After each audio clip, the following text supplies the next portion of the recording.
우리 잠언 19장 2절과 3절 읽고 이 말씀으로 묵상을 나누도록 하겠습니다. 19장 2절과 3절입니다. 함께 읽습니다. 지식 없는 소원은 선하지 못하고 발이 급한 사람은 잘못 가느니라. 사람이 미련함으로 자기 길을 굽게 하고 마음으로 여호와를 원망하느니라. 아멘.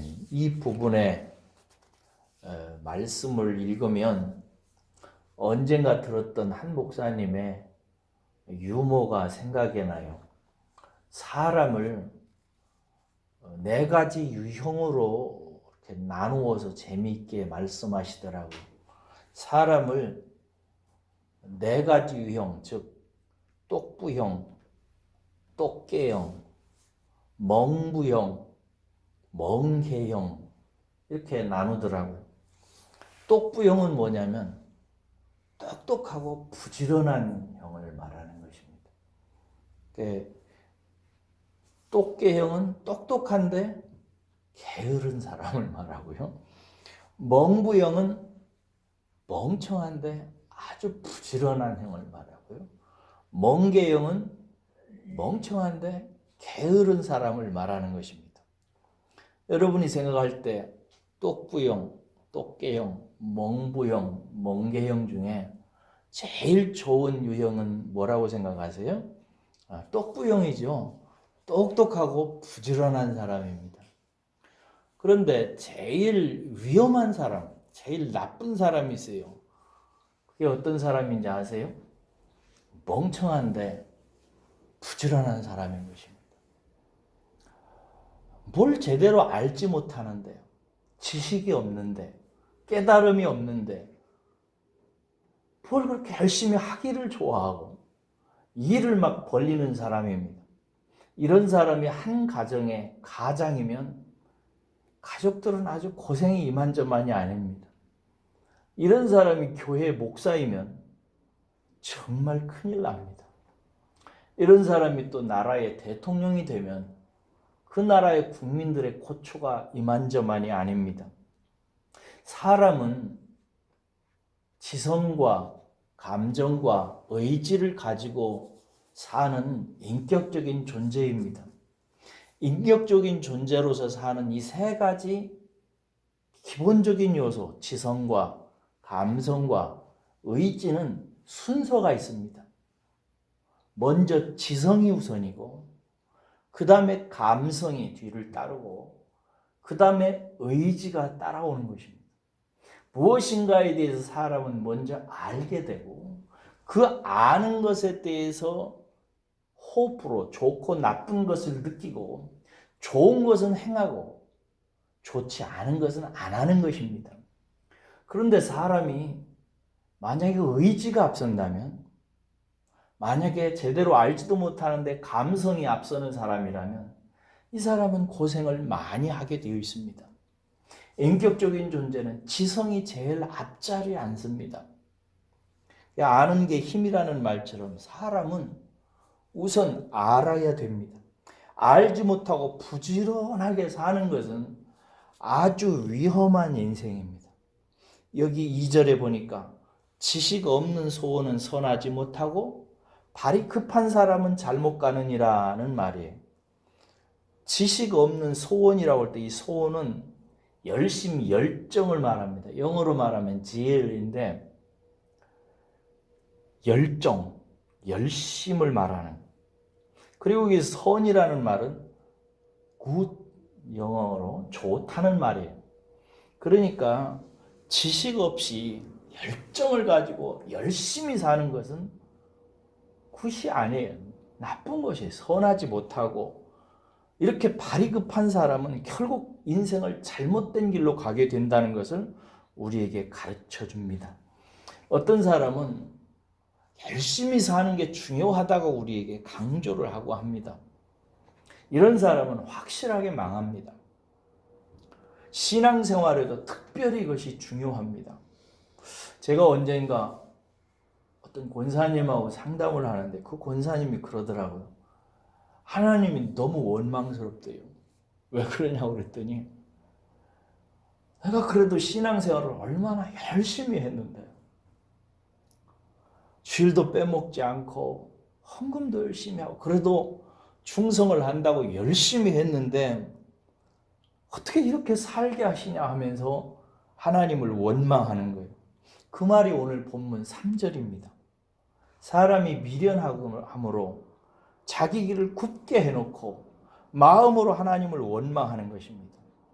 여러분, 신앙생활은 하나님이 우리에게 주신 최종적인 계시인 하나님의 말씀이라고 하는 지식을 정확하게 이해하고 아는 데서부터 출발해야 됩니다. 신앙생활을 자기의 열정이나 열심이나 소원이나 열망을 채우는 것으로 시작할 때 신앙생활이 어그러지기 시작하는 것입니다. 신앙생활을 처음 시작할 때 이 최종적인 계시인 성경 말씀을 통해서 하나하나 알아가야 되는 거예요. 하나님은 어떤 분이시고 그분이 하신 일은 무슨 일이고 그분이 나를 세상에 보내실 때 나는 무엇 때문에 출생하는 것이며 인생의 의미는 무엇이고 그 좋은 인생의 의미를 찾고 올바르게 살아가기 위해서 하나님께서 하신 일이 무엇이고 그것을 위해서 예수님께서 오신 이유가 무엇이고 이런 것들을 하나하나 차곡차곡 그 뜻을 알아가야 되는 거예요. 일례로 하나님께서 저와 여러분들을 창조하신 것은 무엇을 위해서 창조하셨죠? 하나님의 영광을 위해서 창조하셨어요. 그래요. 하나님의 영광. 그러면 하나님의 영광은 뭐예요? 하나님은 늘 우리들에게 영광을 돌리라고 하는데 이 말 잘못 오해하면요. 안 믿는 사람들이 그렇듯이 저한테 그러더라고요. 어떤 친구가 야, 네 하나님은 왜 이렇게 욕심이 많냐? 맨날 그렇게 영광을 올려드리래. 하나님은 영광을 받아야 합당하대. 영광은 자기가 다 받고 성도들에게는 영광을 돌리게 만드니 어찌 그게 좋은 신냐라고 말하더라고요. 그럴듯하잖아요. 이 친구는 그런데 하나님의 영광이라는 말을 모르는 거예요. 그게 무슨 뜻인지. 성도들도 상당 부분 그렇습니다. 내가 태어나서 사는 목적이 하나님께 영광 돌리는 것인데 영광이 뭔지를 몰라요.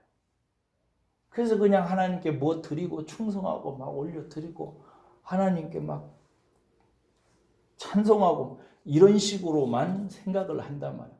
그러니까 신앙생활이 기초를 탄탄히 하지 못하고 헤매기 시작하고 그러다가 가족을 위해서 기도하는 것이나 뭐 사업을 위해서 기도하는 것이나 이런 거에 붙잡혀 가지고 자기 소원 성취를 위한 신앙으로 비틀어지는 경우가 참으로 많습니다.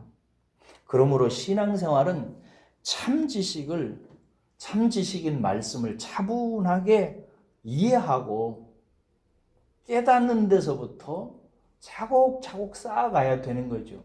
마태복음 13장에 보면 30배, 60배, 100배 열매를 맺는 성도에 대해서 옥토라고 그러잖아요.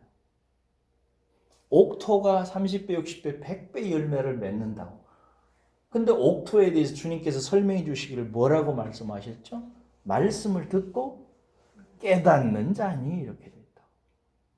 하나님의 말씀을 잘 알아듣고 이해하고 그 말씀의 의미를 정확하고 깊이 있게 잘 깨닫는 사람이 이게 서서히 30배, 60배, 100배 열매를 맺는 사람으로 자라나기 시작하는 것이 하나님 나라의 원리예요. 근데 그렇게 하지 아니하고 그냥 배우는 것을 등한시 여기면 이 사람이 쉽지가 않습니다. 오늘 이렇게 새벽에 여러분들이 주님 앞에 나온 분들은 기도를 중요시하는 분들입니다. 여러분, 기도도 마찬가지입니다. 얼마 전에 제가 읽었던 팀 켈러라고 하는 분이 쓴 기도라는 책의 한 구절이 생각나요. 그분은 이렇게 기도를 정의해요. 기도의 근본은 하나님에 대한 지식이라고. 성경에 대한 지식이라고. 그러니까 성경과 하나님에 대해서 잘 알아야 참으로 좋은 기도를 하는 거예요. 그래서 주님께서도 너희들은 이렇게 기도하라 라고 가르치셨다고요.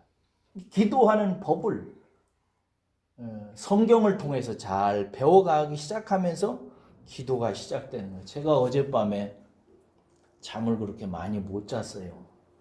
그래서 밤새 이렇게 다른 목사님도 설교 듣고 뭐 교회 이렇게 검색해보고 이러면서 지내다가 어떻게 그 유튜브를 보다 보니까 성령 춤을 추는 그 교회 그 영상이 있더라고요. 그래가지고 성령 춤을 춘다고 추는데 이건 무슨 무당들도 아니고 무슨 참 보기가 딱 보기에도 그냥 역겨울 정도로. 그런데 수많은 사람들이 이렇게 마치 정신이 이상한 사람처럼 막 춤을 추는 거예요. 여러분, 기독교는 신비입니다. 신비가 있어요. 그런데 신비보다 앞서야 되는 것이 있어요. 그 말씀인 것입니다. 말씀을 따라서 신비를 체험하고 말씀을 따라서 신비한 세계에 들어가야 되는 거죠.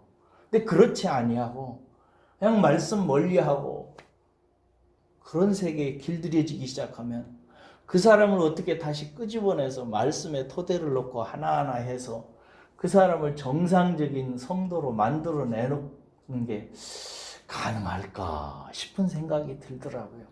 사랑하는 여러분, 오늘 이 새벽에 하나님께서 우리에게 지식 없는 소원은, 열정은 우리에게 나쁘다고 얘기합니다. 급한 사람은 안 된다고 얘기해요.